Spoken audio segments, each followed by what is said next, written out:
शुरू करते हैं। तो मेरा पहला सवाल आपसे, प्रधानमंत्री ने बीती शाम अपने भाषण में कहा कि कथित सेक्युलरों का नकाब उतर गया है इस चुनाव में, सही कहा? नहीं, शायद प्रधानमंत्री अपनी बात कर रहे थे, क्योंकि 300 से ज्यादा उनके मेंबर ऑफ पार्लियामेंट जीत कर आए, उसमें एक भी मुसलमान नहीं है, तो शायद वो अपने आप के लिए कह रहे थे कि अब हमारा सेकुलरिज्म का निकाब नहीं रहा। याद होंगे वर्धा। वैसे जी उन्होंने कब कहा कि हम सेक्युलर हैं? अच्छा, तो वो सेकुलर नहीं है। मैं समझ रहा था कि हिंदुस्तान के प्रधानमंत्री हैं, हिंदुस्तान के संविधान पर उन्होंने ओथ लिया है जिसमें लफ्ज सेकुलर प्रियम्बल में लिखा हुआ है। अगर वो नहीं मानते तो बहुत अच्छा है। आप आज इंकिशाफ हो रहा है, आपकी बात से मालूम हो रहा है कि प्रधानमंत्री कभी सेकुलर थे ना कभी रहेंगे। मेरा मुंह निकल गई, मेरी जबान टूट गई। इतने तेजस्वी लोग हैं हमारे पास। खत्म, bye bye, tata, goodbye. PM अपने आप को फकीर बताते हैं, आप प्रधानमंत्री नरेंद्र मोदी को जालिम बताते हैं, ऐसा क्यों? आप हमेशा उल्टी तरफ क्यों होते? क्योंकि मैं बीजेपी और आरएसएस के खिलाफ हूं, तो जब उनकी मुखालिफत करूंगा तो आपको उल्टी लाइन नजर आएगी।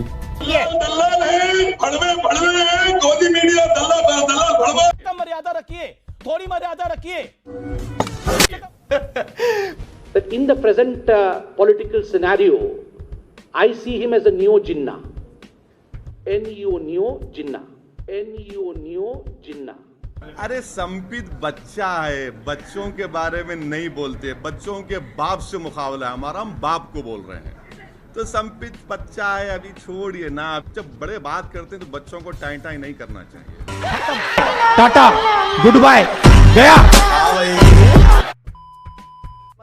आखिर हो क्या रहा है? क्या किसान से जो बर्ताव किया जा रहा है वो ऐसा लग रहा है कि वो चीन की फौज बनी हुई है, और जो चीन की फौज से बर्ताव किया जाना था आप किसानों से कर रहा। हाँ, आपसे पूछ के करेंगे क्या?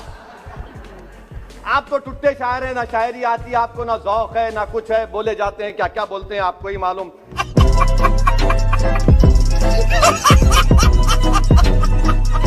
सुधांशु जी ये जवाब देकर अपनी पार्टी को बुरी तरह एक्सपोज करके देश को ये पैगाम दे रहे हैं कि चीन भारत की सरजमीन पर 1 इंच भी कब्जा नहीं किया है। चीन कब्जा नहीं किया भारत की जमीन पर। आप अभी अपना जवाब सुन लीजिए। आपने कहा कि चीन कब्जा नहीं किया, चीन कह रहा है कि हम घुस गए। तो फिर प्रधानमंत्री ऑल पार्टी मीटिंग क्यों बुलाए? चाय भी नहीं पिला सकते? क्या हमको ज्ञान देने के लिए बुलाए? अरे बाप रे, ये तो धोती खोल रहा है। यही नहीं, अभी और सुनिए। 4.5 किलोमीटर चीन गलवान वैली में घुस चुका है, पोंगसोंग लेक के सदन में घुस चुका है। मैं फिर से देश को बताना चाह रहा हूं कि सुधांशु जी झूठ कह रहे हैं।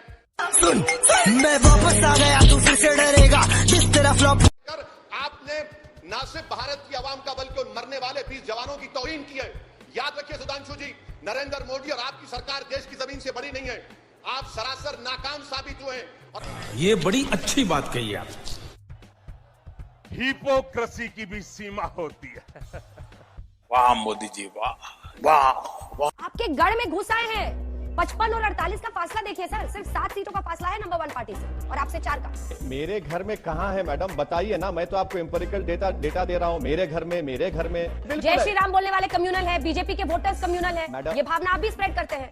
मेरी एक स्पीच दिखा दीजिए जहां पर मैंने इस तरह की बात कही। बताइए आप, चलिए स्पीच चलाइए मेरी। अभी आप मेरी एक स्पीच चलाइए जहां पर आप जो कह रहे हैं मैंने कहा इस बात को।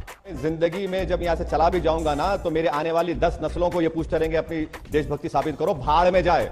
मैं इन लोगों के देशभक्ति का सर्टिफिकेट लेने का मोहताज नहीं हूं। मैं जूती पर रखता हूं इनकी देशभक्ति के सर्टिफिकेट को। मैं भारत का वफादार हूं और रहूंगा। के गृह मंत्री अमित शाह ने आज ललकारा है। आपके हैदराबाद में पहुंचकर कह रहे हैं अगला मेयर बीजेपी का ही होगा हैदराबाद शहर में। हम तो यही कहेंगे कि बिल्ली के ख्वाब में छिछड़ी होते हैं। जनाब सुधांशु साहब, आप बात कर रहे हैं 2005 के एग्रीमेंट की। मैं आपसे कह रहा हूं कि भाड़ में जाए एग्रीमेंट हो जो मेरे सिपाहियों की जान को नहीं बचा सका।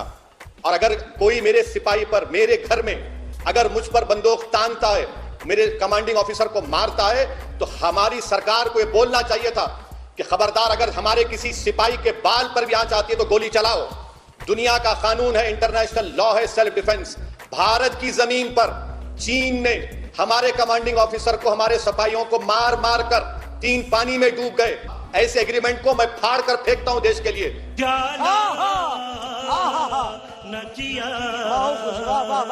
I make your speakers bang.